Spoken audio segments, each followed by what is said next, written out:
नमस्कार दोस्तों। माँ मरते हुए वसीयत कर गई कि अपने भाई से शादी कर लो। मैं ना मानी कि भाई से कौन पागल शादी करता है, लेकिन उस रात पाँव तले से ज़मीन निकल गई जब माँ रात सपने में आकर कहने लगी। शाम के 6 बज रहे थे। मैं घर में दाखिल हुई। मेरे चेहरे पर मुस्कुराहट थी। मैं जब भी यूनिवर्सिटी से घर आती माँ मुझे गरम गरम चाय बनाकर देती, पर आज यह देखकर हैरत हुई थी कि घर में माँ कहीं भी नज़र नहीं आ रही थी। अचानक मुझे छत से चीख की आवाज़ आई। मैं भागती हुई छत पर गई। मौसम तूफान वाला हो रहा था। छत पर भी अंधेरा सा था। तभी मेरी नज़र माँ पर पड़ी, जो कि बेहोश ज़मीन पर गिरी हुई थी, और साथ मेरा भाई खड़ा था, जिसकी आंखों में गुस्सा साफ नज़र आ रहा था। मैंने देखा भाई बहुत गुस्से में था। उसने मुझे देखा और बोला, अपनी माँ को संभालो। मुझे तो इस औरत को माँ कहते हुए भी शर्म आ रही है। मैं हैरान हो गई कि ऐसा क्या हो गया है। मुझे बहुत टेंशन हुआ। आंखों से आंसू आने लगे। तब मैंने माँ का सर उठाया तो ये देखती हूँ कि उनके सर से खून आ रहा है। मैंने मोहल्ले वालों को इकट्ठा किया, उनको सारी सूरत हाल से आगे किया। वो लोग आए। माँ को सभी अच्छी तरह जानते पहचानते थे, क्योंकि पापा की मृत्यु 5 साल पहले हुई थी, और इस वजह से लोग माँ को विधवा समझकर भी बहुत इज्जत और मान देते थे। आज जब माँ यूँ बेहोश हुई तो मोहल्ले के सब लोग परेशान हो गए। उन्होंने माँ के लिए एम्बुलेंस मंगवाई और फिर एम्बुलेंस में बैठकर अपनी माँ को अस्पताल ले गई। रास्ते में माँ की आंखें खुली। वह बात करना चाह रही थी, पर उनसे बात नहीं हो रही थी, और 10 मिनट बाद अस्पताल आ गया। अस्पताल के बेड पर लेटे माँ ने मुझे मरते दम एक ही बात की थी, बेटी अपने भाई समीर से शादी कर लेना। मैं यह बात सुनकर दंग रह गई। मुझे तो ऐसा ही लगा कि शायद मेरी माँ ने यह बात होश में ना रहते हुए की है, क्योंकि मरते हुए इंसान की बात का भरोसा नहीं किया जा सकता। वह अक्सर ऐसे वक्त होश में नहीं होते। पर मैं यह नहीं जानती थी कि माँ ने ऐसा क्यों कहा है, और यह भी नहीं मालूम था कि माँ तो एक वसीयत भी लिख कर रखी है, जिसमें मेरी समीर के साथ शादी का कहा है। समीर और मैं एक ही घर में पलकर बड़े हुए थे। मैं तो जब भी देखा वह मुझसे बहुत प्यार से पेश आता और कहता, तुम मेरी प्यारी बहन हो। माँ पापा ने हमेशा हमें बहुत प्यार दिया था, बल्कि पापा तो समीर को सर आंखों पर बैठा कर रखते थे। इस बात की वजह से समीर बहुत ज़्यादा लाडला भी हो गया था। पर आज जो हुआ वह क्यों हुआ? माँ को समीर ने क्यों गिराया? और ऐसी बात क्या हुई कि माँ मुझे समीर से शादी का कह रही थी?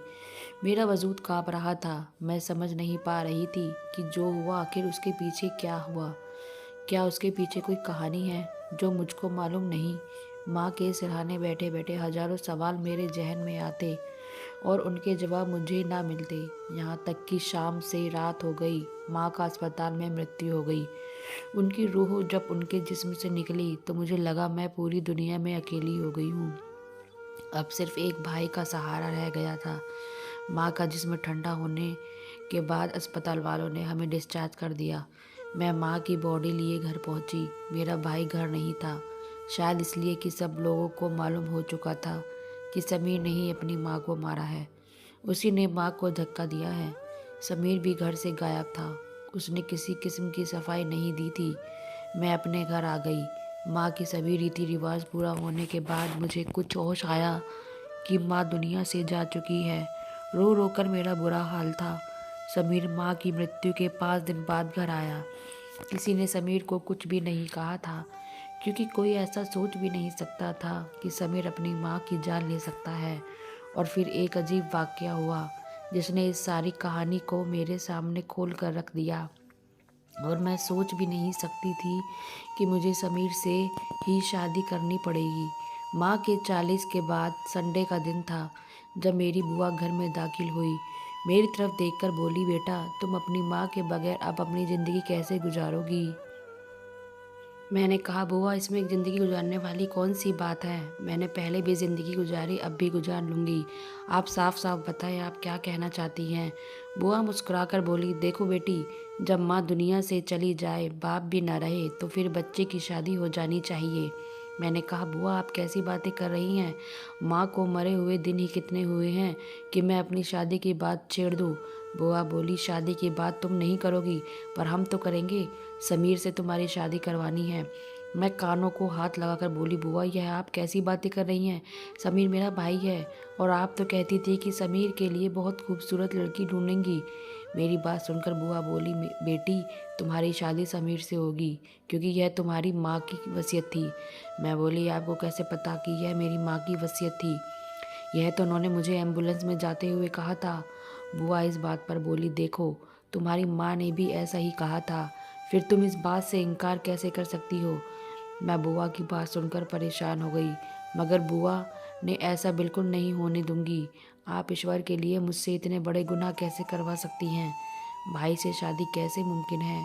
मैं और समीर एक घर में पले बड़े हैं, एक बाप की औलाद है, एक माँ की औलाद है। फिर आप यह बातें करके क्यों मेरा दिल जला रही हैं? क्यों मुझे आजमाइश में डाल रही हैं कि मैं गुस्सा करूं? मेरी बात सुनकर बुआ चुप हो गई। समीर से तुम्हारी शादी जायज़ है बेटी। अगर तुम्हें यकीन नहीं आता तो मैं तुम्हें बता दूंगी। अभी मेरे पास वक्त बिल्कुल नहीं है कि मैं ये सारी बातें तुम्हारे सामने खोल कर रखूं, वरना अफसोस तुमको भी होगा।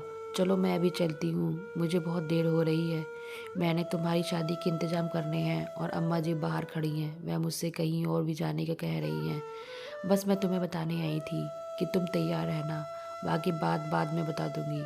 बुआ यह कहकर तो चली गई। मेरे दिमाग में जैसे हथौड़े से बजने लगे थे। थोड़ी देर के बाद घर के दरवाजे पर दस्तक हुई। मैंने दरवाज़ा खोला तो सामने समीर खड़ा था। समीर की आंखों में गुस्सा देखकर मैं डर गई, पर मैंने एक ही लम्हे में उससे सवाल किया, समीर मुझे यह तो बताओ कि क्या तुम्हें माँ की वसीयत के बारे में पता है? हाँ नेहा, मुझे अच्छी तरह पता है। वह पागल औरत क्या वसीयत करके गई है, इसलिए तो मुझसे बर्दाश्त नहीं हुआ। और तुम जानती हो क्या? समीर सामने सोफे पर बैठते हुए बोला, हमारी माँ एक चरित्रहीन औरत है। समीर मुंह से माँ के लिए जहर निकलने लगा। यह तुम कैसे कह सकते हो समीर? ऐसी बात माँ के बारे में? जब से पापा की मौत हुई है माँ ने कभी किसी की तरफ आँख उठाकर नहीं देखा। हालांकि वह शादी भी कर सकती थी। क्या तुमने ही माँ को धक्का दिया? यह बात सच थी। मुझे तो यकीन नहीं आ रहा था। मुझे उस वक्त लगा था कि यह कोई इत्तेफाक हुआ है।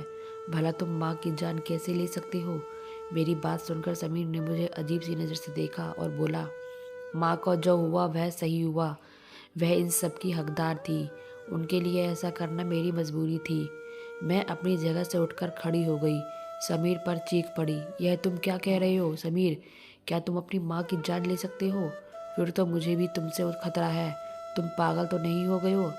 मेरी बात सुनकर समीर अपनी आंखें झुकाकर बोला, ऐसी बात नहीं है। ना ही मैं पागल हूँ ना मैं दीवाना हूँ, बल्कि एक हफ्ते से देख रहा हूँ कि मेरी माँ रोज़ तैयार होकर छत पर जाती थी। मैं सोचता था कि माँ छत पर क्यों जाती है। मैं जब भी उनको देखा वह छत पर कुछ बात कर रही होती थी। मैं समझ नहीं पाता था कि आखिर माँ किससे बातें कर रही है। एक दिन रात का वक्त था, याद है जब मैंने तुम्हें कहा था कि मुझे इम्तिहान की तैयारी करनी है तो मैं रात को देर तक जाऊंगा, तो तुम मेरे लिए चाय बना दो। हाँ मुझे याद है, मैंने अपने दिमाग पर जोर डालते हुए कहा। उसी रात मैं ऊपर छत पर गया था। मुझे गर्मी लग रही थी, घुटन महसूस हो रही थी। और उस रात जानती हो क्या हुआ? क्या हुआ? मैं परेशानी से पूछी। जब मैं सीढ़ियाँ चढ़ता ऊपर गया तो माँ किसी से बात कर रही थी, पर आज वह मोबाइल पर नहीं बल्कि किसी से आमने सामने बात कर रही थी। यह देखकर तो मेरे तन बदन में आग लग गई। मैंने फौरन से जाकर माँ को दबोच लिया। माँ आप यहाँ खड़ी क्या कर रही हैं? आपके साथ कोई है क्या?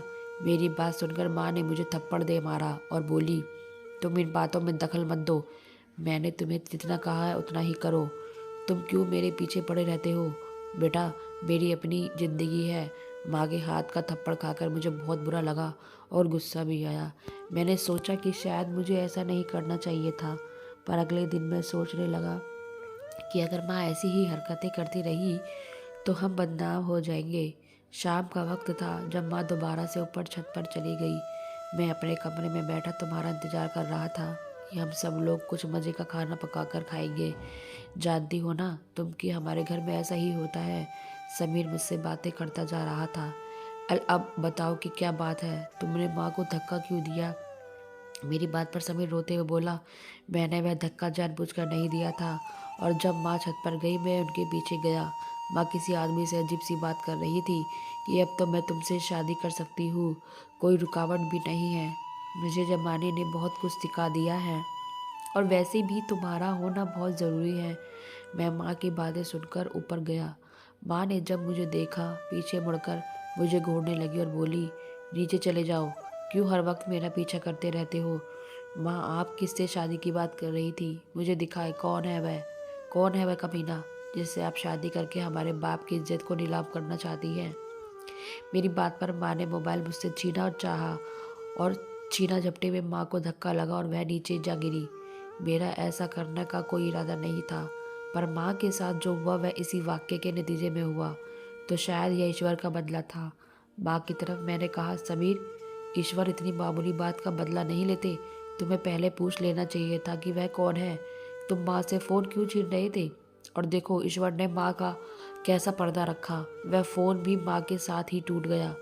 तुम भी उसमें से कुछ मालूम नहीं कर सके। समीर मेरी बात सुनकर पछताने लगा, बोला, तुम तो ठीक कहती हो, मुझे अभी तक नहीं मालूम हुआ कि माँ किससे बात कर रही थी, और मैं इस कश्मकश में हूँ। तुम्हें भी कुछ पता चले तो मुझे ज़रूर बताना। फिर मैंने समीर से कहा कि माँ ने एक वसीयत की है जो कि बहुत अजीब है। समीर बोला कि मैं भी यह वसीयत देखी है, लेकिन तुम फिक्र नहीं करो। जाहिर है ऐसी जाहिलाना बातें कोई पागल इंसान ही कर सकता है। क्या पता माँ दिमागी मरीज हो, और क्या पता वह खुद से ही बातें करती रही हो। यह कहकर समीर रोने लगा, बोला कि मैंने अपनी माँ का कत्ल कर दिया। मैंने समीर से कहा, तुम फिक्र नहीं करो, तुमने जो भी किया अब उसका वक्त गुजर चुका है। माँ इस दुनिया से चली गई, जो किस्मत में लिखा था वह हो गया। अब हम गम ना मनाकर क्या करेंगे? तुम अच्छी सी लड़की देखकर उसे शादी कर लो, फिर हमारे घर में रौनक हो जाएगी।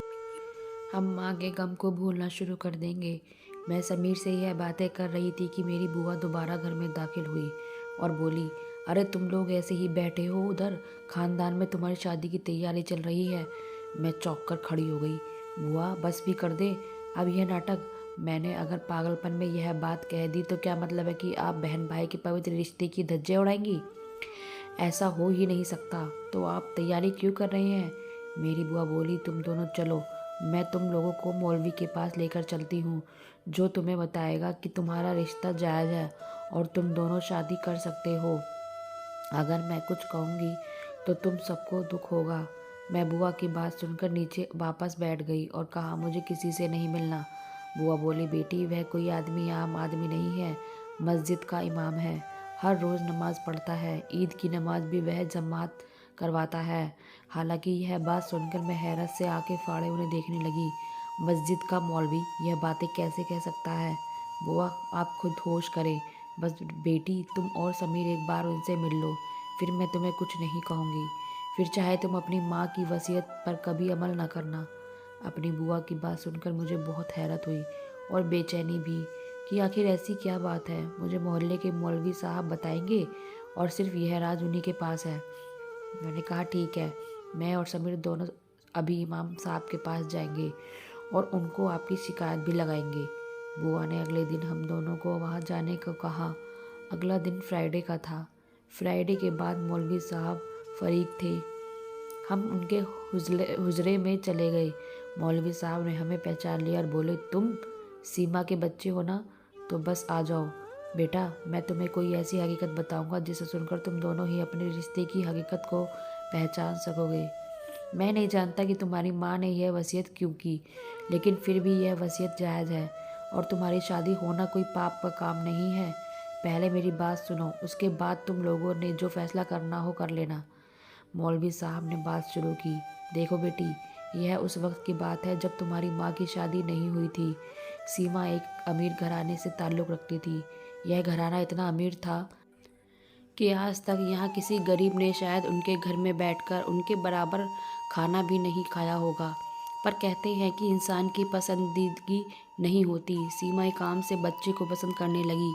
बच्चा इसलिए कह रहा हूँ कि उस वक्त वह मदरसे में तालीम हासिल कर रहा था। बस फिर किया था जब सीमा के बाप को इस बात की खबर मिली कि उसकी बेटी एक मामूली से तालिब इल्म के साथ इश्क कर बैठी है, तो सीमा के बाप ने जल्द से जल्द उसकी शादी की तैयारी करना शुरू कर दी। पर शादी कैसे होती जब सीमा ही मान नहीं रही थी? पहले तो सीमा को मनाना था, उसके बाद ही शादी होनी थी, क्योंकि गांव में सीमा का बाप बहुत ज़्यादा अमीर शख्स माना जाता था। अपनी बेटी की मर्जी के बगैर अगर वह कुछ करता तो लोग उसे ही जालिम और जल्लाद कहते।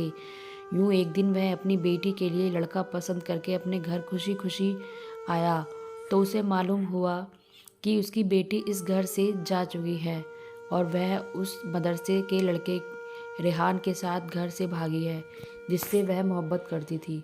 और फिर उसी इश्क ने उसकी इज्जत पर दाग लगा दिया। सीमा के बाप ने जब यह बात सुनी तो वह गुस्से से लाल पीला हो गया। बोला कि मेरी औलाद की इतनी हिम्मत कि वह मुझे ही धोखा दे। अब तो मैं सीमा को ऐसा सबक सिखाऊंगा कि वह ज़िंदगी भर याद रखेगी। बस फिर क्या था, बेटा सीमा के बाप ने हैवानियत की हद पार कर दी। वह 1 साल तक अपनी बेटी का पीछा करता रहा, यहाँ तक कि उसको अपनी बेटी एक दूर दराज के गांव में एक आम से घर में एक आदमी की बीवी के तौर पर मिली और वह आदमी वही रेहान था। तुम्हारे बाप ने हैवानियत की हद करते हुए रेहान को एक दिन अपने दोस्त के साथ भेजकर नरम नहर में गिरवा दिया और वह किस्सा हमेशा के लिए तमाम हो गया। पर उसकी बेटी प्रेग्नेंट थी। उसने एक खूबसूरत बेटे को जन्म दिया। वह अपनी बेटी सीमा को अपने घर ले आया और चूंकि वह लड़का सीमा का खून था इसलिए वह उसे छोड़ भी नहीं सकते थे और उसको जान से मार भी नहीं सकते थे। बस फिर क्या होना था, सीमा 1 साल बाद अपने घर आई। उसके गोद में एक बेटा भी था। सीमा बहुत परेशान थी क्योंकि उसका पति इस दुनिया से जा चुका था। सीमा का बाप उसके सामने अभी भी एक जालिम इंसान था। सीमा का बाप अपनी बेटी की दूसरी शादी कराना चाहता था पर पहले वाली इंगेजमेंट टूट चुकी थी। अब कोई कुंवारा लड़का, अच्छा खानदान, अमीर घराने का लड़का एक ऐसी लड़की से शादी क्यों करता जो पहले घर से भाग कर गई हो और उसका एक बच्चा भी था। बस फिर सीमा के बाप ने अपने खानदान के एक बीमार लाचार शख्स से अपनी बेटी की शादी कर दी जिसकी पहले ही एक बेटी थी और उसकी बीवी उसी के जुल्म व सितम की वजह से बच्ची की डिलीवरी के दौरान ही मर गई थी क्योंकि उसने अपनी बीवी को ना ही कुछ खिलाया पिलाया और ना ही उसका ख्याल रखा था। सीमा के बाप को यह बात मालूम होते ही उसने अपनी बेटी की शादी कर दी। बेटी, तुम्हारी माँ ने तुम्हारे लिए शायद यह वसीयत इसलिए भी की हो कि तुम दोनों को अपनी हकीकत का पता चल जाए कि तुम उसकी सगी औलाद नहीं हो और उसका बेटा जो उसे चरित्रहीन कहता रहा वही उसकी सगी औलाद थी। पति तो काफ़ी सालों से बीमार था सो वह चल बसा, लेकिन सीमा को यह बात बताते बताते बहुत देर हो गई। शायद वह अपने पहले पति की बात अपने बेटे को नहीं बताना चाहती थी। फिर सालों बाद मालूम हुआ कि सीमा का पहला पति जिंदा है, वह मरा नहीं था। उसको सीमा के बाप ने नहर में फिकवा कर मुर्दा तो समझ लिया था पर वह किसी दूसरी तरफ निकल गया था। पीछे उसकी बीवी के साथ क्या हुआ यह उस बेचारे को खुद भी मालूम नहीं हो सका। अब तुम्हारी माँ यानी सीमा और उसका पहला पति दोबारा एक होना चाहते थे पर बेचारे अपनी बरसों की बिछड़ी मोहब्बत पाने से पहले ही सीमा इस दुनिया से चली गई। और जाते जाते इतनी लंबी कहानी तुम्हें सुनाने की बजाय तुमको एक वसीयत कर गई कि तुम दोनों बहन भाई आपस में शादी कर लेना। शायद वह उस थोड़े वक्त में ही यह कह पाई गई थी पर जो कह गई इसका मकसद यही था कि तुम अपनी माँ को माफ़ कर दो और अपनी ज़िंदगी जैसे चाहो गुजारो। मैं मौलवी साहब की बात सुनकर हैरान रह गई। समीर मेरा सगा भाई नहीं बल्कि सौतेला भाई भी नहीं था। समीर तो एक अलग बाप और एक अलग माँ की औलाद था। मेरी माँ भी अलग थी, मेरा बाप भी अलग था। हमारे माँ बाप सिर्फ आपस में मियाँ बीवी थे। वे हमारे हकीकत के माँ बाप नहीं थे बल्कि समीर की माँ ना मेरी माँ थी और ना उसके पापा मेरे कुछ लगते थे। यह मालूम होते ही हम दोनों में झिझक पैदा हो गई मगर अब भी हम दोनों एक दूसरे से शादी नहीं करना चाहते क्योंकि हम दोनों अब भी एक दूसरे को भाई बहन समझते हैं। दोस्तों, आपके ख्याल में अब हम दोनों को क्या करना चाहिए? क्या मैं समीर से शादी करूं? और ऐसे में माँ की वसीयत का क्या होगा?